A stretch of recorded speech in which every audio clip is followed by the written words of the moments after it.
അതെ, ഇത് നമുക്ക് 4 മണി ചായയുടെ കൂടെ ഒരു അടിപൊളി സ്നാക്സ് ഉണ്ടാക്കിയാലോ.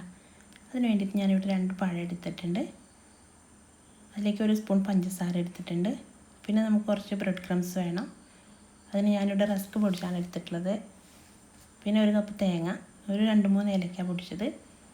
ഇത് നമുക്ക് ഈ പഴം ഒന്ന് കട്ട് ചെയ്തിട്ടൊന്ന് പുഴുങ്ങിയെടുക്കാം.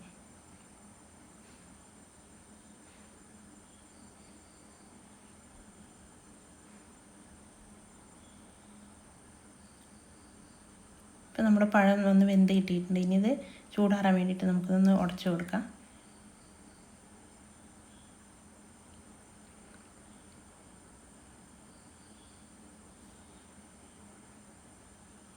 ഇനി ചൂടാറിയതിന് ശേഷം നമുക്ക് കൈ വെച്ച് നന്നായിട്ടൊന്ന് കുഴച്ചെടുക്കാം.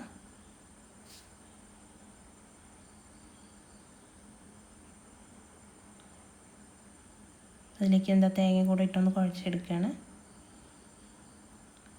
ഏലക്കാപ്പൊടി ഇട്ട് കൊടുത്ത്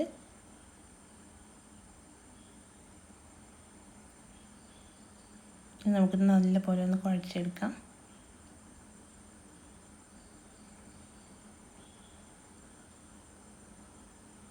പഞ്ചസാര ഇടാൻ ഞാൻ മറന്നുപോയി. പഞ്ചസാര കൂടെ ഇട്ടിട്ടൊന്ന് കുഴച്ചെടുക്കാം.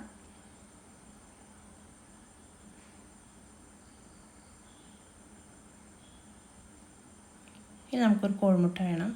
ഒരു കോഴിമുട്ട ഞാനൊരു ബൗളിലേക്ക് ഒഴിക്കുന്നുണ്ട്. അതിലേക്ക് ഞാൻ 1 സ്പൂണ് തേങ്ങാപ്പാൽ ഒഴിച്ച് കൊടുക്കുന്നുണ്ട്.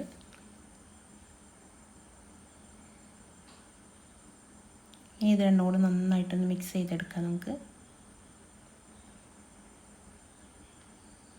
ഇനി ഒരു പാത്രത്തിൽ കുറച്ച് എണ്ണ എടുത്തിട്ട് നമ്മൾ കയ്യിലൊന്നാക്കിയിട്ട് ഇതുപോലെ നമുക്ക് ബോളാക്കിയെടുക്കാം.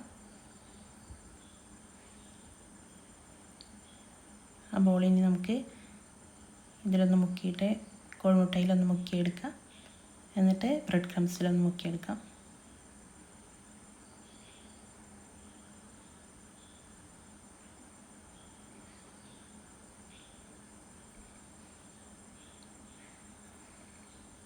ഇനി നമുക്കൊരു ചട്ടി അടുപ്പത്ത് വയ്ക്കാം. അതിലേക്ക് എണ്ണ ഒഴിച്ച് കൊടുക്കുന്നുണ്ട്.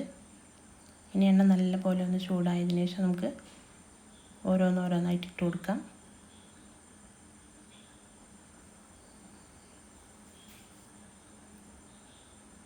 ഇതെല്ലാം നമുക്ക് 2 സൈഡും നല്ലപോലെ മറിച്ചിട്ടൊന്ന് വേവിച്ച് കൊടുക്കാം. അതെ, ഇതിലൊരുപാട് മിസ്റ്റേക്കുകളുണ്ടെന്ന് എനിക്കറിയാം. അതൊക്കെ ക്ഷമിച്ചുകൊണ്ട് നിങ്ങൾ എൻ്റെ കൂടെ ഉണ്ടാവണേ, സപ്പോർട്ടായിട്ട് സബ്സ്ക്രൈബ് ചെയ്ത് സപ്പോർട്ട് ചെയ്യണേ.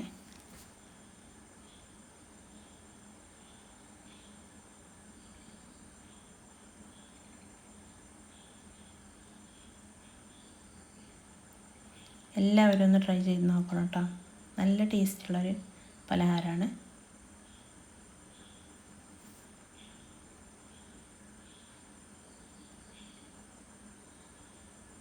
നല്ല ക്രിസ്പി ആയിട്ടുണ്ട് കേട്ടോ. കഴിക്കാനൊക്കെ നല്ല ടേസ്റ്റ് ഉണ്ട്.